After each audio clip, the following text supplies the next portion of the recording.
የሚያነሱ ሰዎችን መጀመሪያ የምጠይቃቸው ጥያቄ እኔ ላንተ መጸለይ እችላለሁ ወይ ብዬ ነው። እነርሱም አዎ ትችላለህ ብለው ይመልሱልኛል። እነሱ በቀጥታ ወዴት ይወስዱታል? እግዚአብሔርን በቀጥታ ማናገር እችላለሁ ወደሚል። እዚህ ጋር ግን ይሄኛውን መከራከሪያ አያቀርቡትም። ለምን? ጉዳዩ በቀጥታ ወደ እግዚአብሔር መሄድ ከሆነ እኔ ላንተ ለምን ጸልይልሃለሁ? አንተ ስለምን ትጸልይልኛለህ? ቀጥታ ራስህ ወደ እግዚአብሔር አትጸልይም? ይሄን ጊዜ ምን ይሉሃል? ቅዱሳን እኮ ሞተዋል። ቅዱሳን ሞተዋል። ታዲያ እንደዛ ከሆነ ክርስቶስ ለምንድነው እግዚአብሔር የሕያዋን እንጂ የሙታን አምላክ አይደለም ካለ በኋላ በሚቀጥለው አረፍተ ነገሩ ደግሞ እርሱም የአብርሃም የይስሐቅ የያዕቆብ አምላክ ነው ለምን አለ? ታዲያ አብርሃም ይስሐቅ ያዕቆብ እኮ ሞተዋል። ነገር ግን የነሱን ስም ጠርቶ እግዚአብሔር የነሱ አምላክ ነው የሕያዋን አምላክ ነው አለ። ስለዚህ ምን ማለት ነው? ምንም እንኳን በስጋ ቢሞቱ በመንፈስ ሕያዋን ናቸው ማለት ነው። ክርስቶስ ለምንድነው በሱ ያመነ ሁሉ የዘላለም ሕይወት ይኖራል እንዳይሞት ሆኖ ይኖራል የሚል ቃል ኪዳን የሰጠን ለምንድነው ታዲያ? ስለዚህ ሞት የተለያየ ትርጉም እንዳለው በግልጽ ያሳየናል። በስጋ መሞት አለ፣ በመንፈስ መሞት አለ። በዮሐንስ ራእይ መጽሐፍ ላይም ሁለተኛ ሞት የሚባል ነገር እንዳለ ተጽፎ እናያለን። ስለዚህ ለሞት የተለያዩ ትርጉሞችን መስጠት እንችላለን ማለት ነው። ስለዚህ የቅዱሳንን ምልጃ አልቀበልም ለማለት እነሱ በስጋ ሞታቸውን እንደ ምክንያት መጠቀም የቃላት ሕጸጽ ነው ብዬ ነው ማስበው። ሞት ምንድነው የሚለውን ጥያቄ እንድንጠይቅም ያደርገናል። እናውራ ከተባለ ግን እነዚያ በክርስቶስ ኢየሱስ ሆነው ሩጫቸውን የጨረሱትና የክብርን አክሊል ከእጁ የተቀዳጁት ቅዱሳን በምድር ካለነው በላይ ሕያዋን ናቸው ብለን መከራከር እንችላለን። አንዳችን ለአንዳችን በምድር ላይ እንጸልይ እንደምንለው ሁሉ እነሱም ሊጸልዩልን ይችላሉ አሁን ባሉበት ሁኔታ። ከዚያ ደግሞ እነሱ እኮ አይሰሙህም የሚል ጥያቄ ደግሞ ያቀርቡልሃል። ለምንድነው የማይሰሙኝ እንዴ? ሰይጣን እየሰማኝ አይደል? እኔንም አንተንም ማንኛውንም ሰው እየሰማ አይደል እንዴ ከእምነታችን ሊያደናቅፈን የሚሞክረው? እና ዲያብሎስ መስማት ይችላል ቅዱሳን መስማት አይችሉም እያልከኝ ነው? እና ከቅዱሳን በላይ ዲያብሎስ አቅም አለው ኃይል አለው እያልከኝ ነው? ይህን ጊዜ ጠያቂው ማይክል ሎፍተን ፈገግ በማለት እና በመልሱ በመገረም ያየዋል። ዲያቆን ምህረትም ይቀጥላል። መንፈሳዊው ዓለም እኛ እንደምንኖርበት አካላዊና ቁሳዊ ዓለም በፊዚክስ ቀመር የሚመራ ዓለም አይደለም። በመንፈሳዊ ዓለም ነገሮች የሚካሄዱት ከምናስበው በተለየ መንገድ ነው። ስለዚህ የቅዱሳንን ምልጃ መመልከት ያለብን ከዛ አኳያ ነው። በመጽሐፍ ቅዱስ ላይም በግልጽ የቅዱሳንን ምልጃ በሚመለከት ተቀምጦ እናያለን። በዮሐንስ ራእይ ላይ እንደምናየው ማለት ነው። በነገራችን ላይ የዮሐንስ ራእይ እንደ ሌሎች መጻሕፍት አይደለም። ወንጌላዊ መለኮታዊውን አምልኮ በአይኑ በራእይ ያየበት ነው። የሚቀርበውን ዕጣን፣ የቅዱሳኑን ጸሎት፣ ቅዱሳን መላእክት የቅዱሳንን ጸሎት ተሸክመው ወደ እግዚአብሔር ዙፋን ሲያቀርቡም አይቷል። ይህን ሁሉ ያየበት ነው። ሊቀ መላእክት ቅዱስ ገብርኤል በዘካርያስ ፊት ቀርቦ እኔ በእግዚአብሔር ፊት የምቆመው ገብርኤል ነኝ ሲል ታያለህ። በእግዚአብሔር ፊት መቆም ማለት ነው።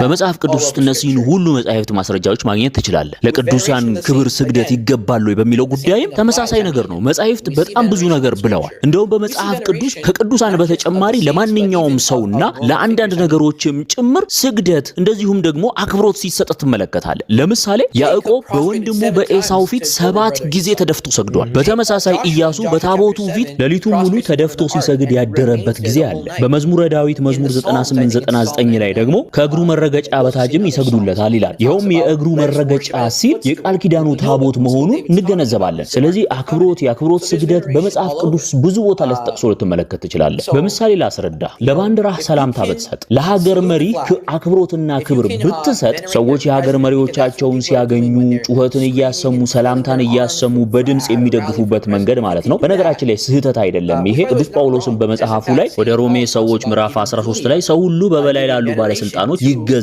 ክብርን ይስጥ ይላል።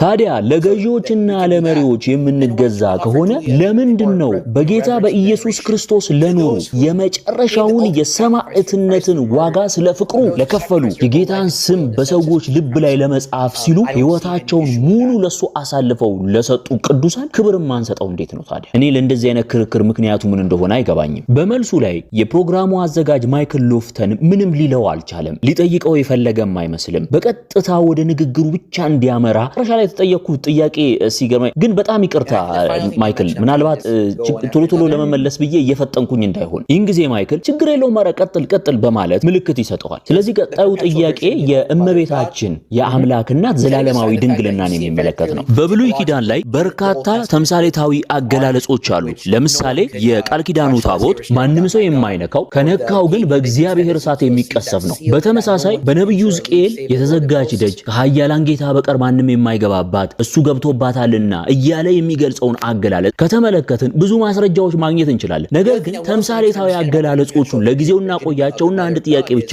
ልጠይቅ። ከእመቤታችን የተወለደው ማን ነው?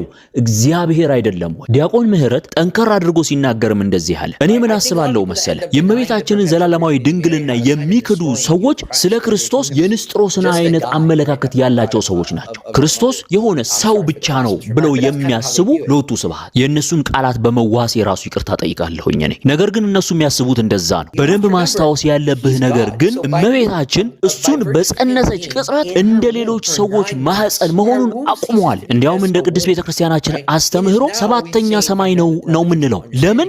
የዓለማቱ ጌታ የዓለማቱ ፈጣሪ አድሮበታልና ተቀምጦበታልና ማረፊያው ቦታ ሆኗልና ማለት ነው። ልክ የቃል ኪዳኑ ታቦት የሱ የመኖሪያ ቦታው የማረፊያ ቦታው እንደሆነ ነብዩ ሕዝቅኤል ያየው ደጅ የእግዚአብሔር መኖሪያ ብቻ እንደሆነ ሁሉ የእመቤታችንን ማህፀን የሱና የሱ ብቻ ነው። እግዚአብሔር የቃል ኪዳኑን ታቦት ሰዎች እንዲደፍሩት እንደማይፈቅደው ሁሉ የእግዚአብሔር ቤተ መቅደስ የመፍረስ አደጋ ሲጋረጥበት የቃል ኪዳኑ ታቦት ተሰውሯል። ለዚያም ነው ሁለተኛው ቤተ መቅደስ ሲገነባ አንዳንድ የሮማ ጀነራሎች እንዳደረጉት ወደ ቅድስተ ቅዱሳኑ ሲገባ ግን ምንም ነገር አልተገኘም። ይህን ጊዜ ጠያቂው ማይክል ሎፍተን ያረጋግጣል። እውነትን ነው፣ ምንም ነገር አልነበረም።